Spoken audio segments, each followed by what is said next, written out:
మాట్లాడతానండి. మనతోటి కాంగ్రెస్ నేత శివలాల్ గారు ఉన్నారు, ఆయనతో మాట్లాడదాం. శివలాల్ గారు, గుడ్ ఈవినింగ్ సార్. శివలాల్ గారు, వాయిస్ వినపడుతుందా నాది మీకు? మీది ఆడియో మ్యూట్లో ఉంది, ఒకసారి చూడండి. శివలాల్ గారు, ఆడియో మ్యూట్లో ఉన్నట్టుంది మీది. ఓకే శివలాల్ గారు, మీతో నేను మళ్ళీ మాట్లాడతాను, కొంచెం ఆడియో మ్యూట్లో ఉన్నట్టు చూసుకోండి. ఓకే ఓకే ఓకే నాగ్ గారు, ఓకే ఓకే ఓకే రైట్. ఏంటి శివలాల్ గారు, కారు పార్టీ మీద ఏంటి బాగా గుస్సా అయినట్టున్నారు? మిమ్మల్ని ఎవరైతే ప్రభుత్వం ఉండదు అనుకున్నారో వాళ్ళ మొత్తాన్ని ఆకర్షి చేసి మొత్తానికి కారుని ఖాళీ చేసే వరకు నిద్రపోయేటట్లేరు మీరు. ముందుగా అమా న్యూస్ ప్రేక్షకులకు, మీకు ప్యానల్ ఉన్న వారికి నమస్కారం. ఈరోజు కార్ పార్టీ ఖాళీ అంటే గతంలో కేసీఆర్ గారు మొత్తానికి ఓవర్లోడ్ చేసుకున్నారు. ఆ ఓవర్లోడ్ లో కారు మొత్తం ఈ రోజు పనికి రాకుండా షెడ్ పోయింది కాబట్టి ఆ కారును వదిలేసి అందరూ వివిధ పార్టీలలో జాయిన్ కావడానికి సిద్ధమైపోయినారు. ఎందుకంటే ఇది మొత్తానికి కేసీఆర్ నేర్పిన విద్య, అది అంటారు కదా, మీరు నేర్పిన విద్య నీరజాక్ష అన్నట్టు మొత్తానికి కేసీఆర్ గారు ఏదైతే నేర్పించిండ్రో మొత్తానికి వాళ్ళ పార్టీలో ఉన్నోళ్ళు, ఎమ్మెల్యేలు, ఎమ్మెల్సీలు, మినిస్టర్లు చాలా బాగా నేర్చుకున్నారు. ఇప్పుడు కేసీఆర్ కే గురుకు తిరిమంత్రం చెప్తారు అంటారు కదా, అట్లా మరి వాళ్ళు అలా చేయడం వల్లనే కదా సార్ వాళ్ళు ఈ రోజున ఈ స్థితిలో ఉంది. మరి రేపొద్దున మీ పార్టీ పరిస్థితి ఎట్లా ఉంటుందో చూసుకున్నారా? ఒక్కటి ఏమంటే నాగారు, నిజంగా కూడా ఆలోచిస్తే ఇదే దురదృష్టకరం. ఇటువంటి పరిణామాలు జరగొద్దు పార్టీలలో. ఆల్రెడీ ఏదైతే ఒక పార్టీ జెండా మీద గెలిచిన వాళ్ళు ఇంకో పార్టీలో పోదు అని ఆల్రెడీ మన దగ్గర ఉన్నది. ఉన్నాకైనా అది తుంగలో దొక్కి కేసీఆర్ గారు ఆపోజిషన్ పార్టీ ఉండొద్దు అనే ఒక ఉద్దేశంతో మొత్తానికి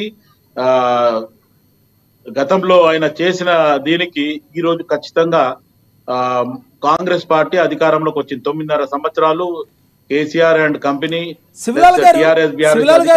కేవలం రక్షణాత్మక ధోరణిలోనే ఈ రకంగా కాంగ్రెస్ చేస్తుంది అనుకోవచ్చా? ఎందుకంటే మీ పార్టీ ఎప్పుడైతే ప్రభుత్వం స్థాపించిందో అప్పుడు ఇది ఎక్కువ కాలం ఉండదు అని ఎప్పుడైతే వాళ్ళ నాయకులు అంటూ వచ్చారో దాన్ని ఒకసారి రక్షణాత్మక ధోరణిలో ఆలోచించి మమ్మల్ని వాళ్ళు చేసేలోపే మేము ఏదో ఒకటి చేసేయాలని మీరు ఇలా చేస్తున్నారు అనుకోవచ్చా?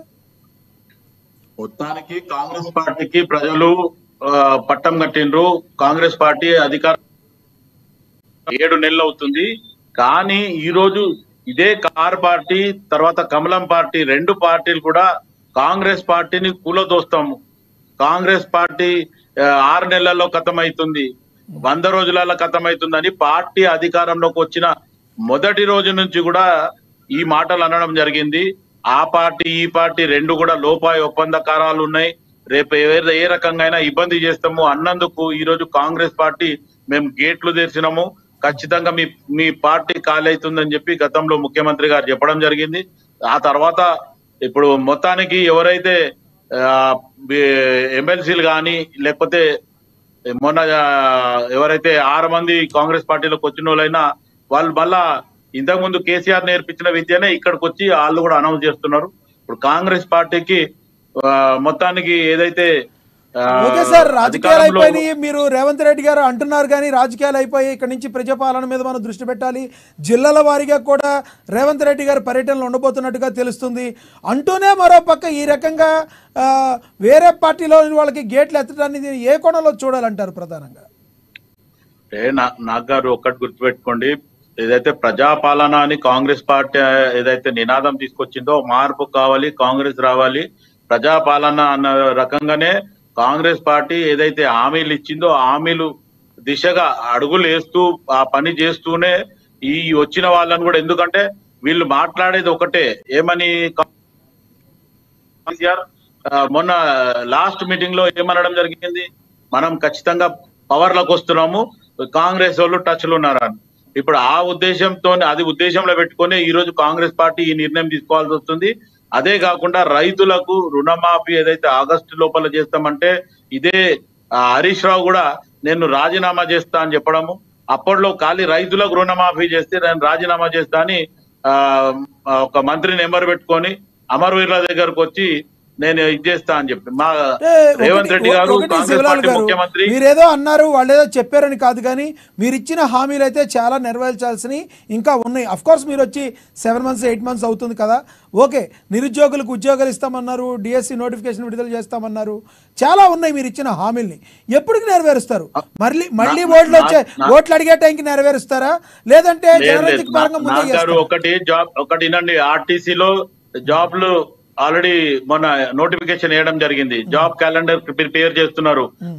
ఆగస్టు వరకు రుణమాఫీ చేస్తామని చెప్పడం జరిగింది. ఆల్మోస్ట్ ఆల్ మేము ఏదైతే పరిపాలనలో మేము కాంగ్రెస్ పార్టీ అధికారంలోకి వస్తే హామీలు ఇవి ఇస్తామని ఏదైతే చెప్పినామో ఆ హామీలు నెరవేరుస్తూ ముందుకు పోతూనే ఈ కార్యక్రమం జరుగుతుంది. ఇది ఏంటంటే మొత్తానికి ఏదైతే కాంగ్రెస్ పార్టీ ఎమ్మెల్యేలని కూలదోస్తాము, లేకపోతే మాలో టచ్ ఉన్న